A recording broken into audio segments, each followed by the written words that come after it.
எந்த குழந்தைங்களுமே வந்து கெட்டு போகக்கூடாதுன்னு தான் பேரண்ட்ஸோட எண்ணம். ஸோ அவங்களோட குழந்தைங்களோட வாழ்க்கை நல்லபடியா இருக்கணும் அப்படின்னா என்ன மாதிரியான விஷயங்கள் வந்து அடிப்படையா அவங்க வந்து கவனிச்சுக்கணும்? இதை பத்தி கொஞ்சம் டீட்டெயிலா சொல்லுங்க சார். இன்றைய காலகட்டங்களில் இது மிக மிக முக்கிய தேவை. எல்லாருமே என்ன நினைக்கிறாங்க அப்படின்னா, ஒரு குழந்தையோட ஜாதகம் எடுத்துகிட்டு போகிறப்ப ஹெல்த் இஷ்யூ ஏதோ ஒரு இஷ்யூ எடுத்துகிட்டு போகிறாங்க அப்படின்னா ஓகே குவைட் நேச்சுரல், அது தவறு கிடையாது. சின்ன வயசுல குழந்தைக்கு இந்த மாதிரி பிரச்சனை இருக்குங்க, பேச்சு வரல செய்யலை அப்படிங்கிறது அதெல்லாம் ஓகே.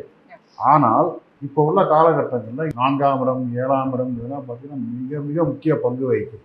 அந்த குழந்தை எப்படி இருக்குன்னு பார்க்கறத விட அந்த குழந்தையோட சர்க்கம்ஃபரன்ஸ் எப்படி இருக்கு. உங்கள் குழந்தை ஜாதகம் இருக்குன்னா அந்த ஜாதகத்தை வைத்தே உங்கள் குழந்தையை சுற்றி உங்கள் ஒரு 10 வயசு 12 வயசு அது ஆணாக இருந்தாலும் சரி பெண்ணாக இருந்தாலும் சரி உங்கள் குழந்தைய சுற்றி வந்து இந்த மாதிரி நபர்கள் தான் இருப்பாங்கங்கிறத அந்த ஜாதகத்தை வச்சே கண்டுபிடிச்சிடலாம்.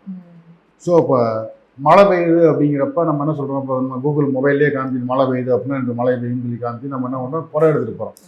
இதே காற்றுடன் மழை பெய்யும் அப்படின்னா அப்போ குறை எடுத்துகிட்டு போகக்கூடாது, ஒரு ரெயின் கோட்டு போட்டு போகணும். அதே போல தான் சுற்றி உள்ளவங்கள காமிக்கணும். காமிக்கிறப்ப நம்முடைய கண்காணிப்பு வளையம் அப்படிங்கிறத வந்து நம்ம வந்து அதிகரிச்சுக்கலாம்.